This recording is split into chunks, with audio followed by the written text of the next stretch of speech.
하나님의 말씀 보겠습니다. 여호수아 5장 2절에서 15절 말씀입니다. 여호수아서 5장 2절에서 15절 말씀. 여호수아서 5장 2절에서 15절 말씀입니다. 조금 절이 많은 관계로 교독하시기 오랜만에 합동 아니고 교독하실 텐데 제가 읽고 여러분이 읽고 교독하시겠습니다. 제가 먼저 읽겠습니다. 그때 여호와께서 여호수아에게 이르시되 너는 부싯돌로 칼을 만들어 이스라엘 자손들에게 다시 할례를 행하라 하시매 부싯돌로 칼을 만들어 할례산에서 이스라엘 자손들에게 할례를 행하니라. 여호수아가 할례를 시행한 까닭은 이것이니 애굽에서 나온 모든 백성 중 남자 곧 모든 군사는 애굽에서 나온 후 광야길에서 죽었는데 그 나온 백성은 다 할례를 받았으나 다만 애굽에서 나온 후 광야길에서 난 자는 할례를 받지 못하였습니다. 이스라엘 자손들이 여호와의 음성을 청종하지 아니하므로 여호와께서 그들에게 대하여 맹세하사 그들의 조상들에게 맹세하여 우리에게 주리라고 하신 땅 곧 젖과 꿀이 흐르는 땅을 그들이 보지 못하게 하리라 하시매 애굽에서 나온 족속 곧 군사들이 다 멸절하기까지 40년 동안을 광야에서 헤매었더니 그들의 대를 잇게 하신 이 자손에게 여호수아가 할례를 행하였으니 길에서는 그들에게 할례를 행하지 못하였으므로 할례 없는 자가 되었음이더라. 또 그 모든 백성에게 할례 행하기를 마침에 백성이 진중 각 처소에 머물며 낫기를 기다릴 때에 여호와께서 여호수아에게 이르시되 내가 오늘 애굽의 수치를 너희에게서 떠나가게 하였다 하셨으므로 그곳 이름을 오늘까지 길갈이라 하느니라. 또 이스라엘 자손들이 길갈에 진쳤고 그달 14일 저녁에는 여리고 평지에서 유월절을 지켰으며 유월절 이튿날에 그 땅에 소산물을 먹되 그날에 무교병과 볶은 곡식을 먹었더라. 또 그 땅에 소산물을 먹은 다음 날에 만나가 그쳤으니 이스라엘 사람들이 다시는 만나를 얻지 못하였고 그 해에 가나안 땅의 소출을 먹었더라. 여호수아가 여리고에 가까이 이르렀을 때에 눈을 들어본즉 한 사람이 칼을 빼어 손에 들고 마주 서 있는지라. 여호수아가 나가서 그에게 묻되 너는 우리를 위하느냐 우리의 적들을 위하느냐 하니 그가 이르되 아니라 나는 여호와의 군대 대장으로 지금 왔느니라 하는지라. 여호수아가 얼굴을 땅에 대고 엎드려 절하고 그에게 이르되 내 주여 종에게 무슨 말씀을 하려 하시나이까. 여호와의 군대 대장이 여호수아에게 이르되 내 발에서 신을 벗으라 내가 선 곳은 거룩하니라 하니 여호수아가 그대로 행하니라. 아멘.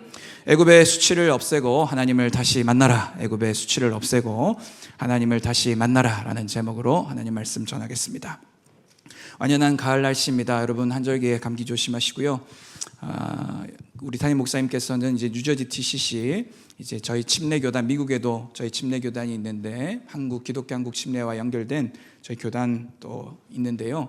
거기 이제 지방에 가입 절차가 있으셔서 출타하셨습니다. 또 가신 김에 교회 여러 대소사들 또 조율하시고 금토일 선십 인텐시브 코스를 또 진행 중에 계십니다. 아까 제가 올라오기 전까지만 해도 목사님 10강을 하고 계셨는데 지금도 하고 계신지 모르겠습니다. 지금 뉴저지 TCC 교회 채널을 통해 라이브로 송출되어지고 있는데 예배 드리시면서 또 여력이 되시면 영으로 중보도 해주시고 할렐루야. 네. 은혜도 받으시고 중보도 해주시고 그렇게 두 손 들어 우리 목사님 부부를 위해서 기도해 주시기를 바랍니다. 중요한 때를 통과하고 있습니다. 교회에 여러분 그 김가람 목사의 문서 위조와 허위 사실에 대한 것들이 올라갔고 아마 셀 리더들을 통해서 그 영상에 대한 부분들을 여러분이 아마 전달 받으셨을 겁니다. 그래서 여러 상황들 가운데 저희들이 법적 조치를 취할 것들도 취하고 아닌 것들은 아니라고 분명히 말하고 그래서 그렇게 좀 진행되어지고 있는데요. 온 교회가 이때에 우리 교회가 더 깊어지고 더 겸손해지고 더 깨끗해지고 정말 한국 교회를 섬길 수 있는 귀한 교회로 다시 일어날 수 있도록 온 교회가 한 마음이 되어서 기도로 돌파하는 이 신이 되기를 축원합니다. 오늘 그런 가운데 오늘 주일 설교가 예정되고 기도할 때에 여호수아 5장의 이 말씀을 저에게 하이라이트 해주시면서 오늘 함께 말씀을 나누라는 감동 주셔서 함께 이 말씀을 나누기를 원합니다. 크게 세 가지를 나눌 텐데요. 첫째는 애굽의 수치를 떠나게 하라 이고 두 번째는 광야의 부흥을 지나 가나안의 부흥을 맞이해야 된다 이거 그리고 세 번째는 하나님을 다시 만나라입니다. 오늘 이 세 가지 주제를 가지고 함께 살펴보도록 하겠습니다. 먼저 첫 번째입니다. 따라합시다. 애굽의 수치를 떠나가게 하라. 첫 번째 애굽의 수치를 떠나가게 해야 됩니다. 자, 오늘 본문은 여호수아가 이스라엘 백성들과 함께 요단강을 건너서 이제 가나안 정복 전쟁을 시작해야 되지 않습니까? 그 가나안 정복 전쟁의 첫 관문이 바로 여리고성입니다. 여리고 전투를 앞두고 일어나는 사건입니다. 그래서 여호수아 6장에 뭐가 나오죠? 여리고성 전투가 나옵니다. 그래서 여리고성 전투 전에 바로 5장이 있습니다. 여리고성에 가까이 이르렀을 때 하나님께서 여호수아에게 다소 생뚱맞은 것을 요구하십니다. 그것은 뭐냐면 할례를 행하라는 것입니다. 자, 오늘 본문 여호수아 5장 2절 3절 제가 봉독해 드리겠습니다. 그때 여호와께서 여호수아에게 이르시되 너는 부싯돌로 칼을 만들어 이스라엘 자손들에게 다시 할례를 행하라 하시매 여호수아가 부싯돌로 칼을 만들어 할례산에서 이스라엘 자손들에게 할례를 행하니라. 이 할례를 행하게 됩니다. 다시 할례를 행하는 이유가 뭘까요? 왜 할례를 행해야 됐을까? 그 이유는 앞으로 가나안 정복 전쟁을 치를 남자들이 광야길에서 난 자들입니다. 이제 여호수아 군대들 대부분이 어디서 태어난 자들이냐면 출애굽한 이후에 40년 광야 생활할 때 그 광야에서 태어난 자들, 애굽에서 태어난 자들이 아니고 광야에서 태어난 자들이 바로 여호수아 군대의 대부분의 남자들이었습니다. 그래서 그들이 할례를 받았다 못 받았다? 못 받았다. 그래서 할례를 못 받았기 때문에 주님이 받으라고 하십니다. 그게 5장 4절 5절에 나오는데 같이 읽어볼까요? 여호수아 5장 4절 5절 말씀 같이 읽겠습니다. 시작. 여호수아가 할례를 시행하는 까닭은 이것이니 애굽에서 나온 모든 백성 중 남자 곧 모든 군사는 애굽에서 나온 후 광야길에서 죽었는데 그 나온 백성은 다 할례를 받았으나 다만 애굽에서 나온 후 광야길에서 난 자는 할례를 받지 못하였습니다. 이렇게 나옵니다. 그래서 광야길에서 나온 남자들은 할례를 받지 못했기 때문에 할례를 받아야 된다라고 이 표면적인 이유가 나옵니다. 이걸 염두에 두시고 계속 따라오십니다. 자, 전쟁을 앞두고 있는 이스라엘 백성들에게 특히 남자들에게 할례를 시행하라고 하는 것은 군사학적으로 굉장히 잘못된 전술입니다. 그치? 이제 6장 되면 여리고성 진격해 나가야 되는데 지금 할례가 뭡니까 여러분? 포경수술이지 쉽게 이야기하면. 그치? 군사학적으로 굉장히 잘못된 전술인데 여러분 사기를 막 붙돋아주고 막 원기를 충전해도 모자랄 판에 모든 싸울 수 있는 남자들에게 다 할례를 받으라고 했으니까 만약에 이때에 적군들이 기습 공격이라도 하면 어떻게 되겠습니까? 전멸인 거예요. 전멸인 거예요. 하지만 하나님께서는 이유와 뜻이 있으셨던 것 같습니다. 여리고성 전투를 앞두고 이제 가나안 정복 전쟁을 본격적으로 펼쳐나가기 위해 첫 관문인 여리고성을 앞에 두고 있습니다. 위치는 아마 길갈쯤으로 여겨지고 있습니다. 여리고에서 어느 정도 떨어진 곳인데 그곳에서 하나님께서 여호수아에게 다시 할례를 행하라는 것입니다. 왜 그러셨을까? 하나님께는 이스라엘이 싸워서 이기는 결과보다 더 중요한 게 뭐냐면 이스라엘 너희들이 누군지를 알라. 이게 하나님께 더 중요했던 문제였던 거예요. 따라합시다. 이스라엘의 정체성.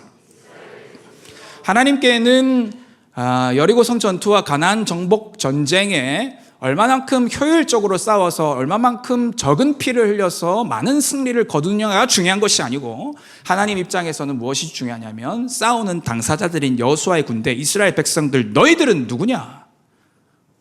싸우고 있는 너희들은 누구냐? 그 정체성의 문제를 하나님께서는 지금 다루고 계신 것입니다. 왜냐하면 이 할례는 언약 백성의 표징이었기 때문입니다. 할례가 뭐라고요? 따라합시다. 언약 백성의 표징입니다. 할례를 받는다라는 말은 하나님의 언약 백성이다 이 말이에요. 그래서 이 할례가 참처럼 부적처럼 전쟁 전에 어떤 의식이나 제의적인 의식이 아니라 하나님께서는 광야길에서 난 남자들에게 할례를 행하라고 요구하심으로 이스라엘 백성들이 누구인가? 그것을 지금 짚어주고 있는 거예요. 이스라엘 백성들, 여호수아 군대가 누굽니까? 언약 백성들인 거예요. 따라합시다. 나는 언약 백성입니다. 여러분 인생의 여리고 앞에 섰을 때에 여러분들이 짐짓 전술들을 구하기가 쉽고 인생의 여리고 앞에 어떻게 하면 문제가 해결되겠습니까? 라고 기도하며 매어 달릴 때에 여러분 하나님께서는 바로 해답을 주시든가요? 아니면 다른 질문들과 다른 해답들을 주시든가요? 웃으시는 거 보니까 후자시죠, 그죠? 인생의 여리고 앞에 자식 문제, 남편 문제, 아내 문제, 재정 문제, 재테크의 문제, 진로의 문제, 수많은 인생의 여리고 앞에 이건 내 힘으로 되겠나? 이거 내가 이겨낼 수 있겠나 하는 인생의 여리고 앞에 주님 문제 해결 방안을 주십시오라고 우리는 나아가는데 하나님은 다른 것을 요구하시고 다른 관점을 우리에게 말씀하십니다. 그것은 바로 너희가 누구냐라는 거예요. 너희가 누구냐.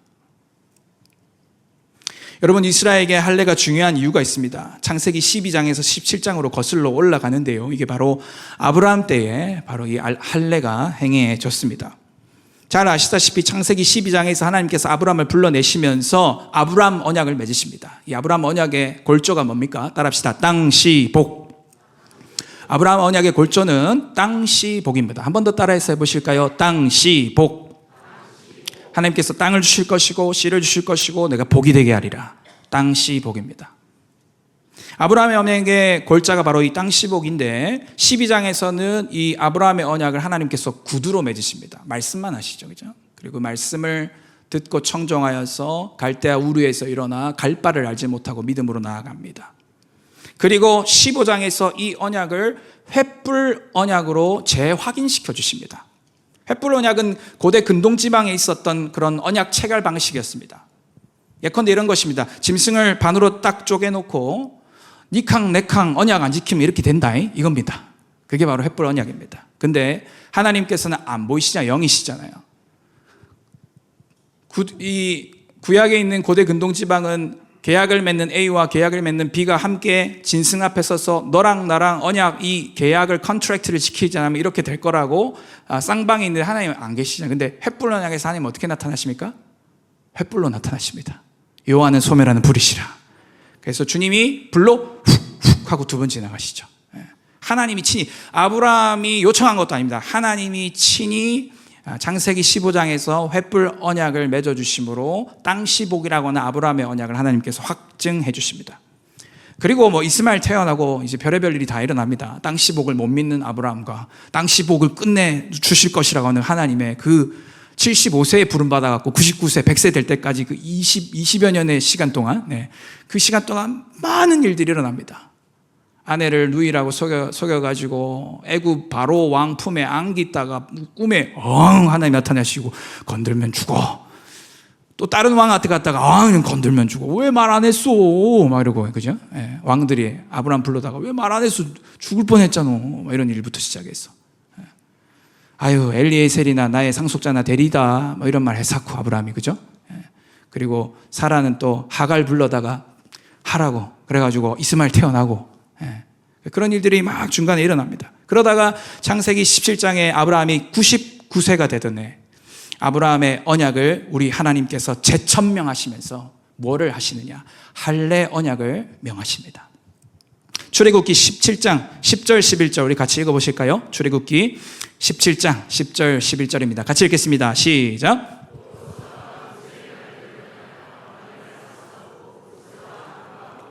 여기까지. 제가 주소를 잘못 드렸네요. 주소를, 출애굽기가 아닌데 주소를 잘못 드렸습니다. 여기 제가 뭐라고 써놨냐면 너희 중 남자는 다 할례를 받으라. 이것이 나와 너희와 너희 후손 사이에 지킬 내 언약이니라. 이렇게 나옵니다. 그리고 너희는 포피를 베어라. 이것이 나와 너희 사이의 언약의 표징이니라. 이렇게 나옵니다. 그래서 너희 중 남자는 다 할례를 받으라. 그죠? 창세기 감사합니다. 창세기 17장 10절에 너희 중 남자는 다 할례를 받으라. 이것이 나와 너희와 너희 후손 사이에 지킬 내 언약이고 11절에 너희는 포피를 베어라. 이것이 나와 너희 사이의 언약의 표징이니라. 이렇게 주님 말씀하십니다. 그래서 하나님께서는 할례를 통해서 아브라함과 맺은 언약이 아브라함과 그의 자손들의 살에 있게 한 거예요. 살에.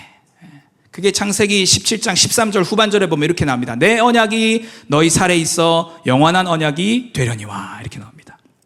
그래서 할례는 아브라함의 언약이 아브라함과 그의 자손들의 살갗에, 플래시, 살갗에 있게 하는 게 할례 언약의 어떤 특장점입니다. 이스라엘의 다음 세대들인 여호수아 군대는 할례를 행함으로 애굽의 수치를 떠나가게 할 수 있었어요.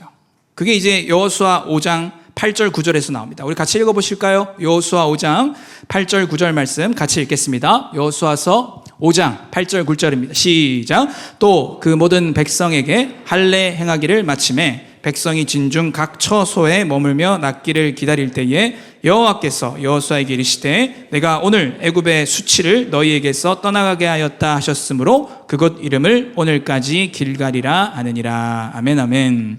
할례를 행함으로 여호와께서 말씀하시기를 이제 여호수아야 애굽의 수치가 떠나갔다, 애굽의 수치가 없애졌다라고 하나님이 말씀하십니다. 그렇다면 애굽의 수치가 뭘까? 그거 우리 질문해야 되지, 그지? 애굽의 수치가 떠나갔다라고 했는데 그러면 애굽의 수치가 뭐냐? 단순히 애굽의 노예로 살았었던 과거의 신분이나 또 애굽에서 핍박받았던 과거의 삶을 의미하는 것일까? 그렇죠? 혹은 많은 성경 강해자들이 말하길 애굽의 수치는 노예 근성을 말합니다 하는 그 노예 근성을 말하는 것일까? 애굽의 수치가 무엇일까? 오늘 본문의 이 컨텍스트 문맥 안에서 볼 때에 애굽의 수치는 뭐냐면 출애굽해가지고 광야길에서 행했던 백성들의 불평과 원망과 불순종이 애굽의 수치라는 것을 알 수 있습니다. 애굽의 수치가 뭐라고요? 백성들의 불평과 원망과 불순종이 바로 애굽의 수치라는 것을 알 수 있는데요. 자, 여호수아서 5장 6절 말씀 제가 봉독해 드리겠습니다. 여호수아 5장 6절에 이스라엘 자손들이 여호와의 음성을 청종하지 아니함으로 이렇게 나오죠. 청종하지 아니함으로. 애굽의 수치는 뭐냐면 이스라엘 백성들이 광야길에서 나와서 끊임없이 여호와께 불평하고 원망했고 불순종한 것입니다. 애굽의 수치는 그들의 과거의 신분이나 과거의 지위 그 이상인 것입니다. 주님이 단순히 할례를 통해서 과거의 신분 세탁을 위해 할례를 행한 것이 아닙니다. 우리 주님은 할례를 통해 여호와의 음성을 청종하지 아니하였던 그 수치를, 그죠? 그 shame, 그 죄의 수치를 주님은 제거하기를 원하셨던 것입니다. 따라서 하나님께서는 여호수아 군대에 할례를 행하심으로 말미암아 애굽의 수치를 떠나가게 하고 없애신 근본적인 이유 세 가지가 있습니다. 하나님은 왜 여호수아 군대에게 할례를 행하시고 그래서 애굽의 수치를 왜 떠나가게 하고 없애신가? 세 가지 이유가 있는데 첫 번째, 너희는 언약 백성이다. 다시 한 번 더 강조합니다. 따라합시다. 우리는 언약 백성입니다. 언약 백성인 아이덴티티를 다시 한 번 더 확인해 주는 거예요. 너희는 언약 백성이다. 기억해라. 너희들은 그냥 여러 민족들 중에 하나가 아니고 내가 택한 선민족이고 언약 백성이다. 그거를 한 번 더 짚어주는 거죠. 그래서 두 번째는 바로 불평과 원망과 불순종이 아니라 이제는 믿음과 순종함으로 살아가야 된다. 그걸 가르쳐주는 겁니다. 그게 애굽의 수치가 떠나가는 것입니다. 이제는 불평, 원망, 불순종, 여호수아 군대들이여 너희의 부모 세대들이 40년 동안 광야길을 돌았던 것은 나의 말에 청정하지 아니하고 불순종하였기 때문에 내가 그들을 40년 동안 광야에서 헤매게 해서 다 광야길에서 죽게 했다. 이제는 광야길에서 태어난 다음 세대들인 여호수아 군대 너희들은 달라야 한다. 다른 것이 무엇이냐? 순종이다. 믿음이다. 불평하고 원망하고 불순종하는 것이 아니라 이제는 믿음과 순종으로 일어나야 할 때다 라고 주님이 할례를 다시 행하게 하심으로 말씀하고 계신 것입니다. 그리고 세 번째는 뭐냐? 너희가 누구이고 이제 나와 어떤 관계인지가 명확해질 때 앞으로 너희가 행할 모든 전쟁은 너희의 전쟁일 뿐만 아니라 나의 전쟁이 되는 것이다. 그걸 우리 주님이 가르쳐 주려고 하시는 거예요. 관계가 먼저 명확해져야 되는 거예요. 하나님이 우리의 하나님이시고 우리는 하나님의 백성입니다. 이 관계가 명확해지지 않고 가나안 정복 전쟁을 치른다면 그것은 하나님의 전쟁이 아니요 사람들의 전쟁이 될 것이고 그것은 하나님 나라의 확장이 아니고 인간 나라의 확장일 수밖에 없는 것입니다. 근데 할례를 행하러 말해 할례라고 하는 이 독특한 하나님께서 아브라함 민족에게 주신 이스라엘 민족에게 주신 이 할례를 시행함으로 말미암아 하나님께서는 얘들아 이제 가나안 정복 전쟁은 너희들 민족을 세우기 위한 전쟁이 아니요 이 열방 가운데 하나님의 이름을 드러낼 전쟁이 될 것이다 라고 주님이 지금 가르쳐주고 계신 것입니다. 여러분 그렇다면 신약을 살아가는 우리에겐 어떻게 이 말씀이 적용될 수 있을까요? 우리 지금 21세기를 살아가고 있는데 우리에게는 이 말씀이 어떻게 적용될 수 있을까? 성경은 신약을 살아가는 우리도 할례 받았다 선포하고 있습니다. 따라합시다. 나도 할례 받았네. 여러분도 할례 받았어요. 골로새서 2장 11절 말씀 같이 읽겠습니다. 골로새서 2장 11절 말씀 우리 함께 합독하시겠습니다. 시작. 또 그 안에서 너희가 손으로 하지 아니한 할례를 받았으니 곧 육의 몸을 벗는 것이요 그리스도의 할례니라. 아멘. 너희가 손으로 하지 아니한 할례를 받았답니다. 그것이 바로 그리스도의 할례인 것입니다. 이것은 육의 몸을 벗는 것입니다. 구약에 있는 할례보다 더 뛰어난 것입니다. 더 우월한 것입니다. 우리가 받은 할례는 바로 그리스도의 할례인 것입니다. 구약의 할례는 오직 남자들에게만 행해지며 포피를 베어서 언약이 살에 있게 하는 표징이었습니다. 그런데 신약의 할례는 그리스도의 할례로서 예수 그리스도를 믿는 남종과 여종 모든 육체 가운데 뭘 부어주십니까? 성령을 부어주심으로 말미암아 시행되는 것이 바로 그리스도의 할례인 것입니다. 구약의 할례는 그 포피를 뱀으로 언약이 살에 있게 했다면, 신약의 할례는 예수 그리스도를 믿음으로 말미암아 성령이 육체 가운데 부어짐으로 새 언약이 우리 가운데 살아있게 하는 것이 그리스도의 할례인 것입니다. 그래서 우리는 이렇게 선포할 수 있는 거죠. 따라합시다. 나도 할례 받았다. 아멘. 따라합시다. 나도 언약 백성이다. 아멘입니까? 따라서 그리스도의 할례를 받은 우리에게도 애굽의 수치가 떠나갔습니까? 매우 떠나갔습니까? 매우 떠나간 거예요. 할렐루야. 여러분, 그리스도의 할례를 받은 우리에게 애굽의 수치가 떠나갔음을 선포합니다. 애굽의 수치라고 일컫는 불순종과 원망과 불순종이 떠나갔음을 선포합니다. 성령으로 말미암아 이제는 율례와 규례를 지켜 행하며 순종할 수 있는 하나님의 백성이 됐음을 선포합니다. 성령이 아니고서는 우리가 어떻게 하나님의 말씀을 지킬 수가 있겠습니까? 성령이 아니고서는 어떻게 66권 성경 말씀을 우리가 이해하고 순종할 수가 있겠습니까? 성령이 오셨기 때문에, 성령이 우리 육체 가운데 내주하시기 때문에, 성령이 오셨기 때문에 우리가 여호와의 말씀에 능히 순종할 수 있음을 믿으시기를 축원합니다. 우리는 그리스도의 할례를 받은 하나님의 언약 백성들이요 하나님의 군대가 된 것입니다. 그것이 바로 성경이 이야기를 하고 있는 것입니다. 사랑하는 여러분, 아까 여호수아 군대의 할례를 행한 것에 대한 의미 세 가지 말했습니다. 언약 백성이고 이제 믿음과 순종으로 살 것이고 그들의 전쟁이 이스라엘의 전쟁일 뿐만 아니라 하나님의 전쟁이 된다 그랬습니다. 그러면 그리스도의 할례를 받은 우리에게도 이 원리는 동일하게 적용됩니다. 우리는 하나님의 언약 백성입니다. 우리는 이제 믿음과 순종으로 살아갈 수 있습니다. 그리고 우리의 전쟁은 우리의 전쟁일 뿐만 아니라 하나님의 전쟁이 되는 것입니다. 여러분이 하나님과 바른 관계만 맺어졌다면 여러분들이 일상에서 하는 그 모든 직업과 모든 일들과 모든 활동들은 하나님의 전쟁이 될 수 있음을 믿으시길 축원합니다. 저는 이 언약이 열리고 나서 중고등학교 때 공부를 할 때, 거듭난 이후에 고등학교 때 공부를 할 때 공부가 예배라는 것을 알게 됐습니다. 대학교 가서도 하나님과 나와 바른 관계가 맺었을 때 내가 공부하는 이 모든 것이 예배가 될 수 있다는 것을 깨닫고 얼마나 흥분되고 익사이틱한 고등학교 2, 3학년과 대학생활을 했는지 모릅니다. 사역에 접어들고서도 마찬가지입니다. 항상 제 자신을 제 몸을 복종시키는 것은 하나님 내 사역 되지 않게 하시고 하나님의 사역 되게 하여 주옵소서. 나의 사역을 확장하는 것이 아니라 하나님 나라의 사역이 확장되게 하소서. 그것은 언제 풀어지냐면 여지없이 나와 하나님과의 바른 관계가 맺어질 때만 풀어지는 것입니다. 사랑하는 여러분, 여러분이 하는 비즈니스가 하나님의 일이 되기를 원하십니까? 여러분이 하고 있는 주부로서의 역할들이 하나님의 일이 되기를 원하십니까? 여러분들이 자녀 양육하고 있는 모든 것이 하나님의 일이 되기를 원하십니까? 그렇다면 하나님과 바른 관계를 맺으시길 축원합니다. 그리고 여러분들이 일상에서 피 흘리며 땀 흘리며 고군분투하며 이 경제가 어렵다 말하고는 이때에 하루하루 씨름하는 그 씨름의 자리에 하나님이 전쟁하게 하십시오. 여호와 하나님이 나타나게 하십시오. 우리 하나님이 나와 함께 싸우고 있다는 것을 현저하게 경험하는 우리 더크로스 성도 되기를 축원합니다. 바로 그리스도의 할례를 받음으로 말미암는 것입니다. 사랑하는 여러분, 오늘 우리는 그리스도의 할례를 받은 하나님의 백성임을 기억하시고 애굽의 수치를 떠나가게 하십시오. 수치를 다시 짊어지지 마십시오. 그 수치는 우리로 하여금 불순종하게 하고 원망하게 하고 불평하게 하고 이제 그 수치를 다 떠나가게 하십시오. 그리스도의 십자가에 못 박으십시오. 이제 나는 주의 성령으로 말미암아 능히 순종할 수 있는 하나님의 백성이다. 불평 원망으로 살지 않고 믿음으로 사는 하나님의 백성이다 선포하는 우리 귀한 덕크로 성도 되기를 축원합니다. 두 번째 따라합시다. 광야의 부흥을 지나 가나안의 부흥을 맞이하라.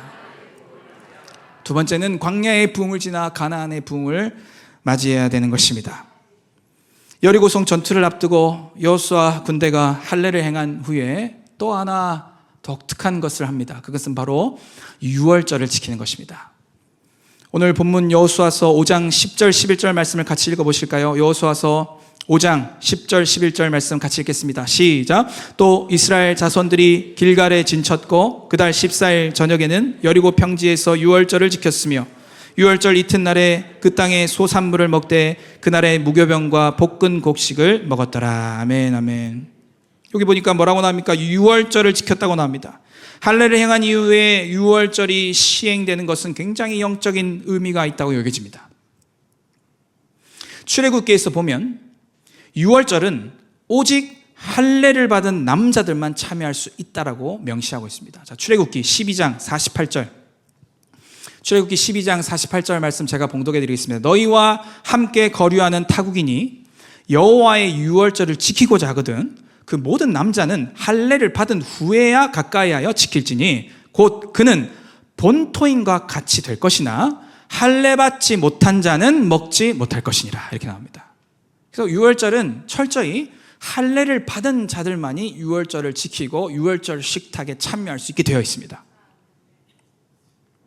그래서 여호수아 군대가 할례를 시행한 이후에 그달 14일 저녁에 유월절을 지켰다는 건 굉장한 영적 의미가 있는 것입니다.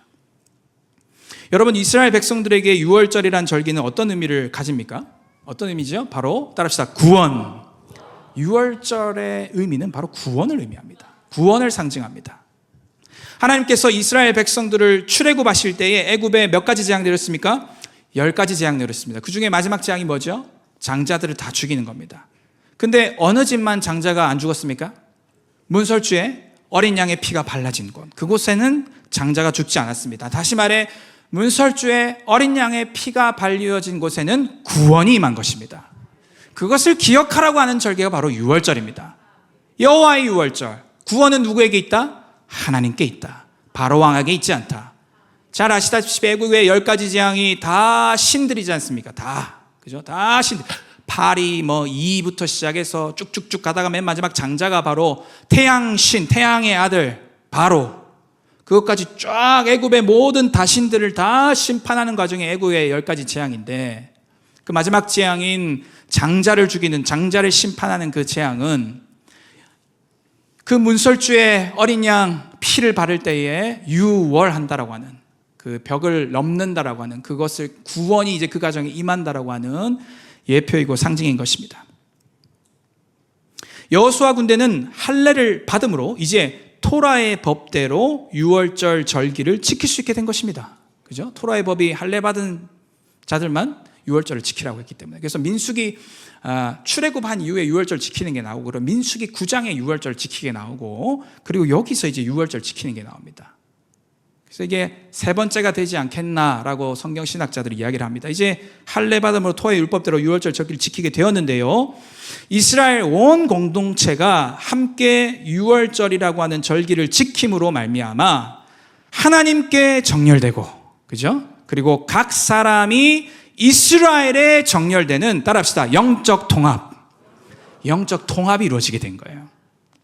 이 절기의 선순환, 절기의 아주 진면교사가 되는 아주 좋은 부분이 뭐냐면, 절기를 공동체가, 민족이 함께 지킴으로 말미암아 영적 통합이 이루어지는 거예요.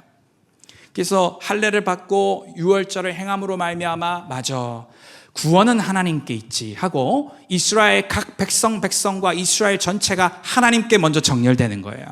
그리고 유월절 절기를 함께 지킴으로 말미암아, 유월절을 원래 가장들이 그 집에서 어린 양과 또 무교병과 이런 것들을 먹으면서 쭉 말씀 토라를 읽고 그 의미를 해석하고 가정 중심으로 이루어지지 않습니까? 그래서 이스라엘 전체가 가정을 중심으로 이스라엘이라고 하는 큰 바디에 또 정렬되는 영적 통합의 효과가 있었던 거예요.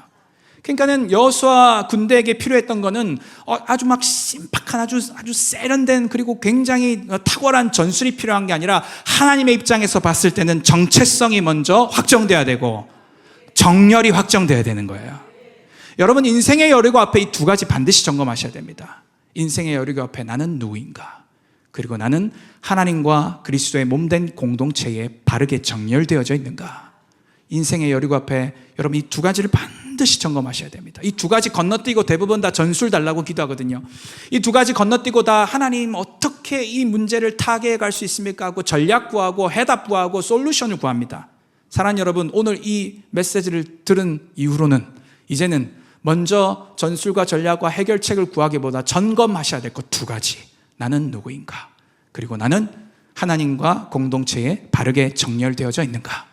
그것을 점검하시는 저와 여러분 되기를 축원합니다. 흥미로운 것은 뭐냐면 6월절 절기를 지키기 위해 무교병을 만들어 먹었어야 됐거든요. 그건 명령입니다.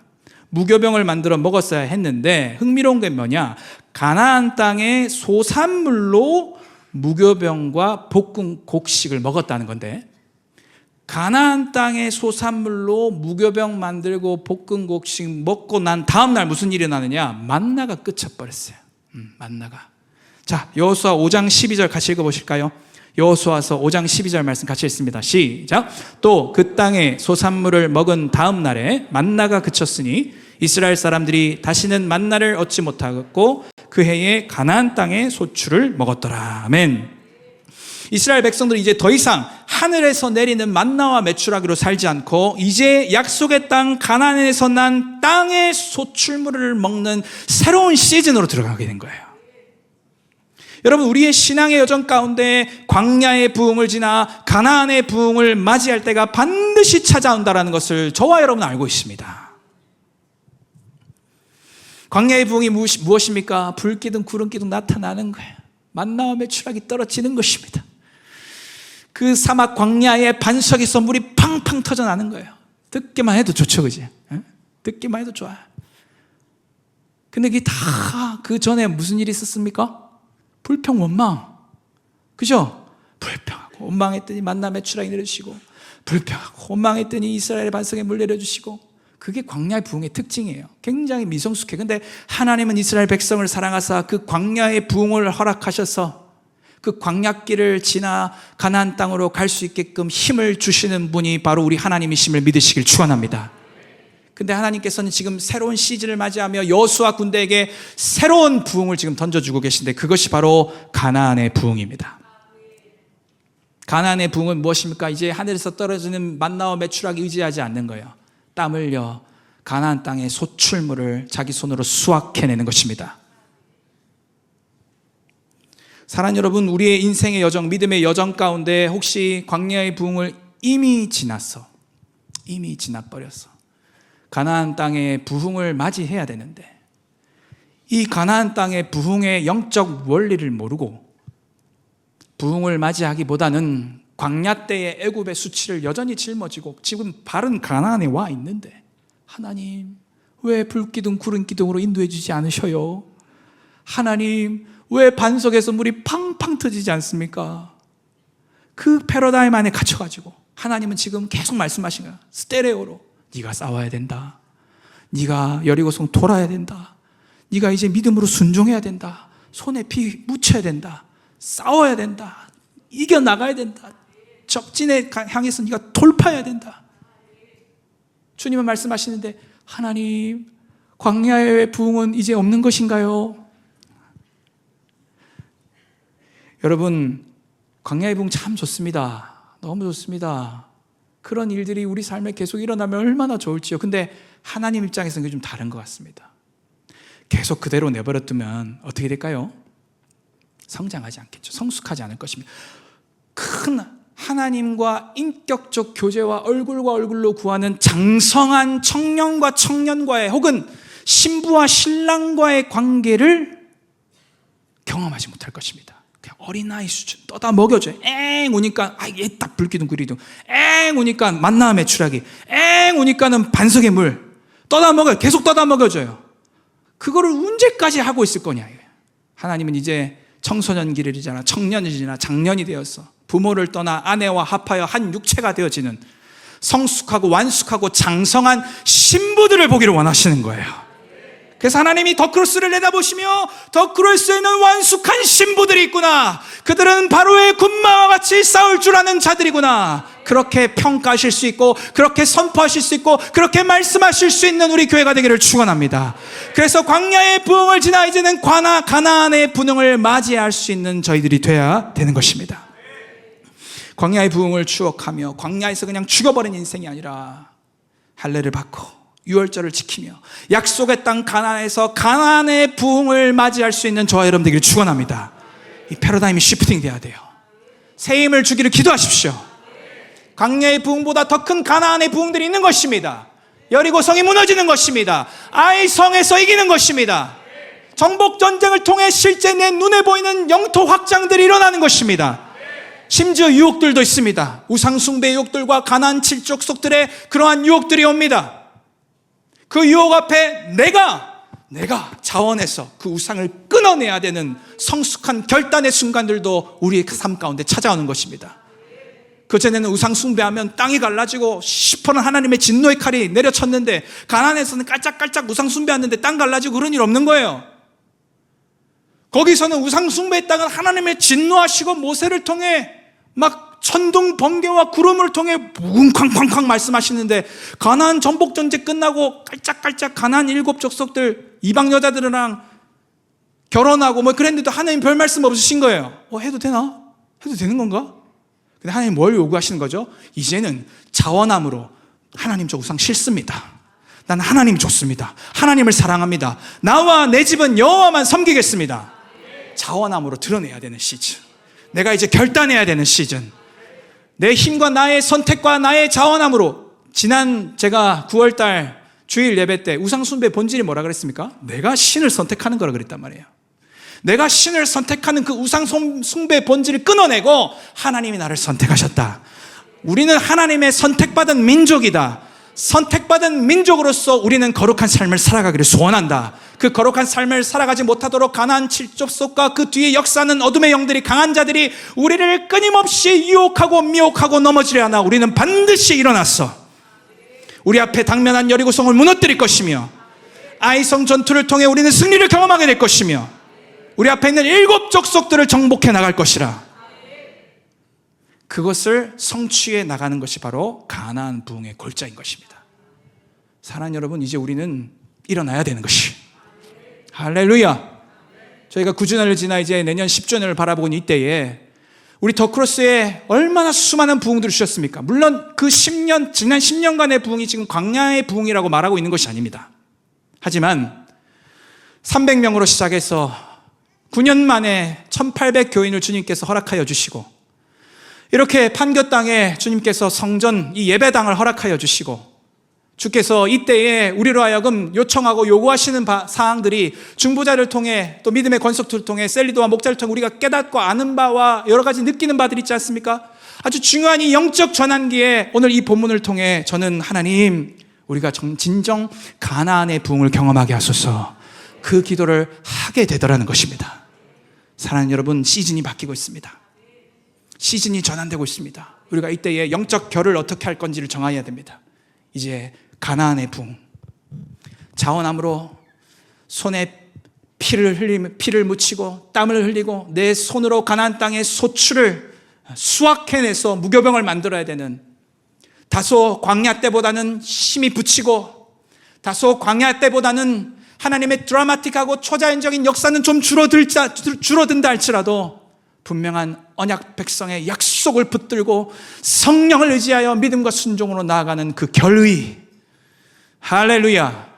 그것이 이 새치어로 되겠습니까? 이 젊은 종의 새치어로 여러분들의 마음을 움직일 수가 있겠습니까? 주의 종이 다만 간구한 것은 오 주여 성령께서 우리 성도들의 마음을 만져 주옵소서라고 간구할 수밖에 없는 것입니다. 성령이 해주셔야 되는 것이고, 성령이 각 사람의 심령에 자원하는 심령을 불어넣으셔서 몸된 교회를 위해 중보하고 주의 권속들을 위해 중보하고 이 공동체의 영적 전환기를 함께 맞이해 나가는 영적 심령들을 성령이 부어주셔야 되는 것이기에 오늘 이 말씀을 의지하여서 여러분들과 함께 말씀 가운데 나가는 것입니다.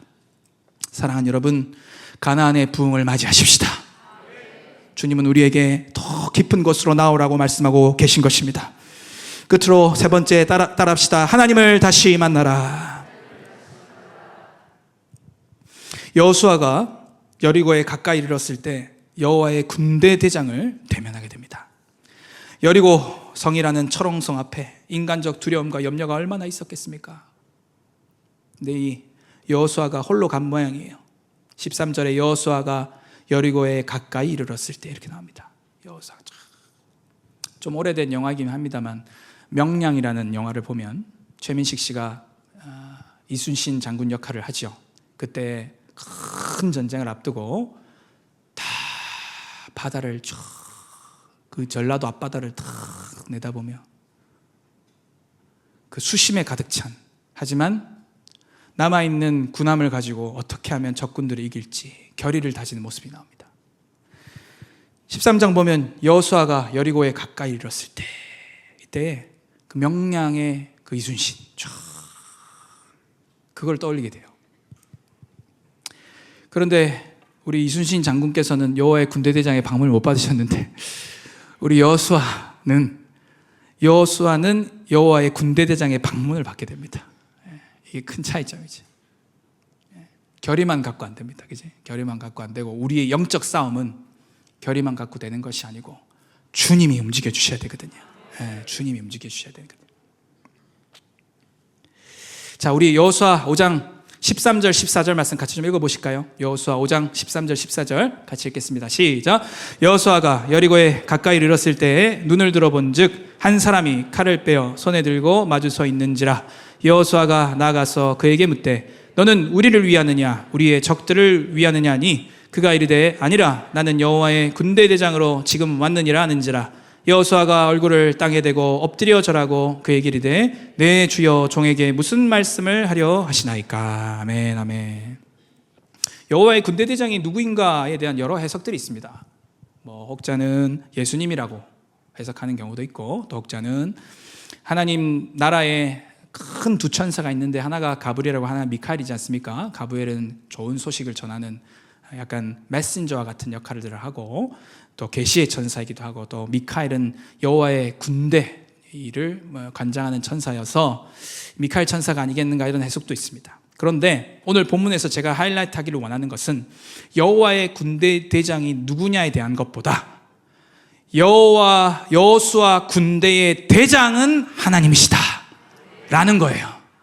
여호와의 군대 대장이 누구냐보다 더 중요한 것은 이 여호수아의 군대의 대장은 여호수아가 아니고 여호와라는 거예요. 그리고 여호수아의 군대는 여호와의 군대라는 거예요. 그게 오늘 성경이 말씀하고 있는 것이라고 믿습니다. 다시 말하자면 여호수아는 반드시 자기가 작전을 짜가지고 수행할 것이 아니고 여호와의 군대 대장으로부터 작전 하달받고 순종함으로 전투 치러야 된다 이 말이에요. 할렐루야. 그게 여호와의 군대 대장이 나타난 이유라고 보는 것입니다. 다시 말하면 여호수아는 하나님이 이 군대 또 하나님이 이 전쟁의 주관자가 되고 대장이 되신다. 그것을 나타내 보여야 되는 위치에 있는 것입니다. 그래서 하나님께서 뭐라고 말씀하시냐면 여호수아 5장 15절 말씀 같이 읽어보실까요? 여호수아서 5장 15절입니다. 시작. 여호와의 군대 대장이 여호수아에게 이르되 내 발에서 신을 벗으라. 내가 선 곳은 거룩하니라 하니 여호수아가 그대로 행하니라. 아멘. 신을 벗는 행위는 내가 종입니다 라는 의미입니다. 여호와 군대대장, 여호와께서 나의 마스터 주인이시고 나는 종입니다. 말씀만 앞서서 내가 분부하는 대로 순종하겠습니다. 그것이 바로 신을 벗는 행위인 것입니다. 한편 여호수아는 여호와의 군대대장이 딱 나타났을 때 칼을 들고 서 있다 이렇게 나오지 않습니까? 그래서 아마 여호와의 군대대장이 초자연적인 어떤 방법 가운데 가시적으로 확인할 수 있는 형태로 나타난 것 같습니다. 그래서 깜짝 놀래가지고 뭐라고 표현하냐면 아군이냐 적군이냐 쉽게 이야기하면 우리를 위하느냐 적들을 위하느냐 아군이야 적군이야 피아식별 번호 뭐라든지 암호 한다든지 그렇게 한 거죠. 아군이야 적군이야 그랬더니 하나님께서 뭐라고 말씀하십니까? 여호수아 5장 14절에 아니라 나는 여호와의 군대 대장으로 지금 왔느니라 이렇게 말씀하십니다. 전 이 말씀을 볼 때에 여호수아는 아군이요 적군이요 이렇게 물었는데 하나님은 아니야 나는 여호와의 군대 대장이야. 이 워딩에서 이 말씀에서 뭘 느끼냐면 우리의 싸움은 아군 적군을 나누는 게 중요한 것이 아니고 우리의 싸움이 하나님의 싸움 되게 하느냐 안 하느냐가 중요하구나. 그걸 깨닫게 되는 거예요. 나는 아군 적군이 아니고 나는 여호와의 군대 대장으로 왔어. 나는 여호와의 전쟁을 치르러 왔지 아군이 이길지 적군이 이길지 이런 거에 나는 관심 없어. 나는 지금 여호와의 전쟁을 치르러 네 앞에 왔다.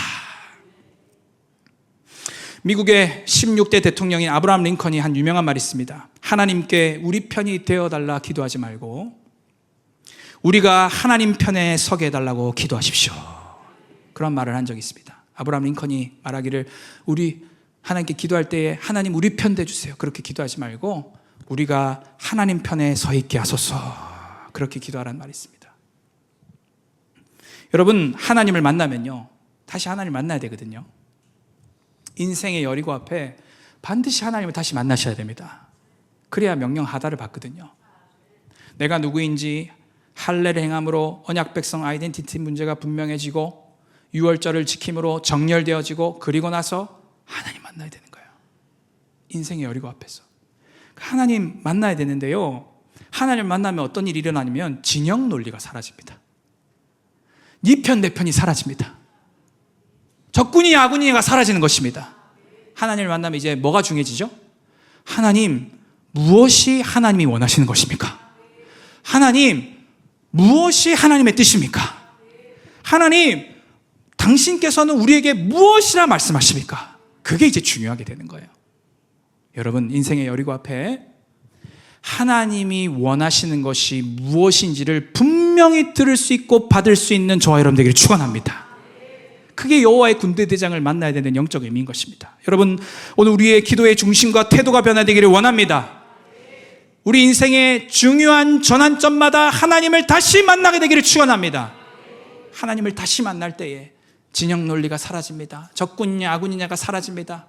이 사람이 중요하냐 저 사람이 중요하냐 파워 게임이 사라집니다. 하나님을 다시 만날 때 하나님 앞에서 나 자신을 돌아보게 되는 것이고 하나님의 뜻이 무엇인지를 더 선명하게 알게 되는 것이고 하나님의 원하시는 바가 뚜렷해져서 이제 그 뜻과 주의 말씀에 순종한 일만 남게 되는 것, 그것이 바로 하나님을 다시 만날 때 일어나는 역사인 것입니다.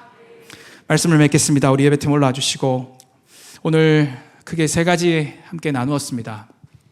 첫 번째, 애굽의 수치를 떠나가게 하자 그랬습니다. 여러분 애굽의 수치가 뭐라 그랬습니까? 불평하고 원망하고 불순종하고, 그게 사실 애굽의 수치의 본질입니다.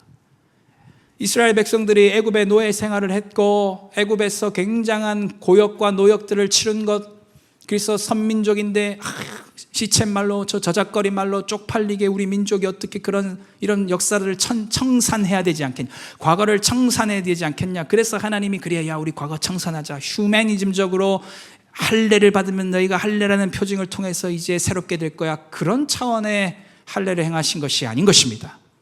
하나님은 이 할례를 통해 애굽의 수치를 떠나가게 하기를 원하셨는데, 그것은 바로 이스라엘 백성들 가운데 내재되어져 있는 그 불순종과 불평과 원망의 그 수치를 완전히 제거하기를 원하셨던 것입니다. 이제 우리도 그리스도의 할례를 받은 자들로서 성령이 우리의 육체 가운데 내주해 계시는 새 언약과 새 생명을 받은 하나님의 백성들로서 이제 성령을 의지하여 능히 주의 말씀에 순종하는, 또 믿음으로 살아가는 저와 여러분 되기를 축원합니다. 두 번째, 광야의 부흥을 지나 가나안의 부흥을 맞이하자 그랬습니다. 유월절을 지키며 이제 언약 백성으로서 공동체에 정렬됩니다. 하나님께 정렬됩니다. 유월절을 지키고 났더니 반나와 메추라기가 끊어지고 가나안 땅의 소산물로 이제 그들이 먹고 살아야 되는 새로운 시즌이 전환되어졌습니다. 여호수아를 보고 여호수아 이후에 사사기와 열왕기 상하를 봤더니 광야에서 있었던, 출애굽 이후에 40년간 광야에서 있었던 그런 드라마틱한 부흥은 일어나진 않지만 하나님은 여전히 이스라엘 백성들과 함께 하셨고 하나님은 여전히 이스라엘 백성들을 위해 싸우셨고, 하나님은 여전히 이스라엘을 포기하지 않으시고 끝까지 집요하게 이스라엘을 추적하사 그 이스라엘을 통해 우리 왕 예수 그리스도가 오게 하셨다, 이 말이에요. 사랑하는 여러분, 오늘 우리에게 가나안의 부흥을 맞이할 수 있는 믿음의 담대함이 필요한 것 같습니다. 성령께서 이 일을 행해 주시기를 이 주의 종이 간절히 기도하는 바입니다. 세 번째, 하나님을 다시 만나자 그랬습니다.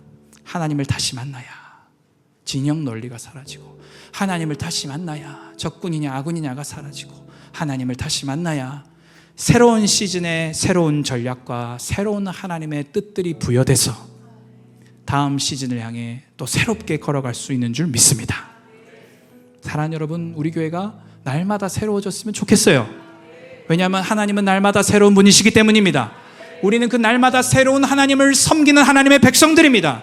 따라서 새로운 하나님, 날마다 새로운 그 하나님을 섬길 때에 우리가 하는 그 모든 사역 가운데 하나님의 새 일들이 날마다 행해지게 되기를 축원합니다. 꿈꿔보는 거예요. 다시 한 번 더 선포하며 나아가보는 거예요. 사랑하는 여러분, 준비되셨습니까? 애굽의 수치를 떠나가게 하고 가나안의 부흥을 맞이하며 우리 교회를 통해 일하실 그 하나님의 일을 보실 준비가 되어 계신다면 이 시간 다 함께 자리에서 일어나셔서 함께 합심하여 기도하며 나가기를 원합니다. 이 시간 다시 함께 기도하십시다. 여러분, 기도할 때요,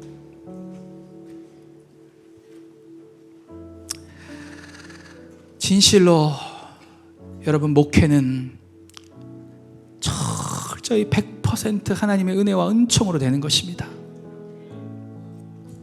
이 교회 공동체는 세상의 조직과 세상의 기업과 세상의 여러 단체들과 달라서 교회는 그리스도의 몸이지 않습니까?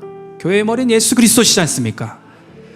철저히 영적 코이노니아 가운데 왕 되신 예수 그리스도, 머리 되신 예수 그리스도의 리더십이 드러나고, 그 리더십이 마디와 마디를 통해 흘러 그리스도의 몸인 교회에 나타나고, 그것이 성도들의 삶 가운데 영적으로 체험되어지고 실질적으로 나타내어지며 경험되어질 때 성도들의 입에서 우리 교회 너무 좋습니다, 신앙생활이 신바람이 납니다, 정말 신앙생활 할 맛이 납니다, 인생의 방황은 하나님을 만나야 끝나고 신앙의 방황은 좋은 교회를 만날 때 끝난다라고 하는데, 내가 이 교회에서 이제 신앙의 방황을 끝내고 내가 이곳에서 주님 갈날을 맞이하며 주님 나라를 위해 살기를 원합니다. 그런 고백들이 성도들의 입술에서 터져 나오는 거, 그거 목회자들이 고민하지 않겠어요, 여러분?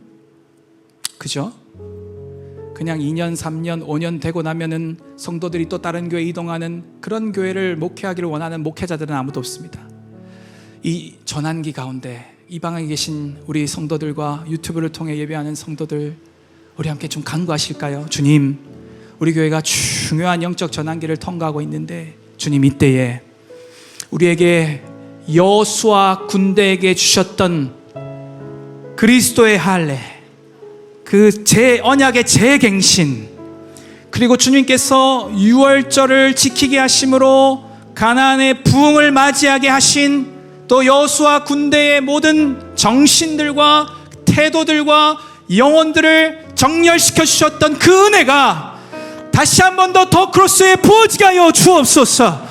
주여, 오늘 이 교회 가운데 성령의 새바람이 불어오게 하여 주옵소서. 성령님 통치하시고 다스리소서. 성령님 새 일을 행하시옵소서.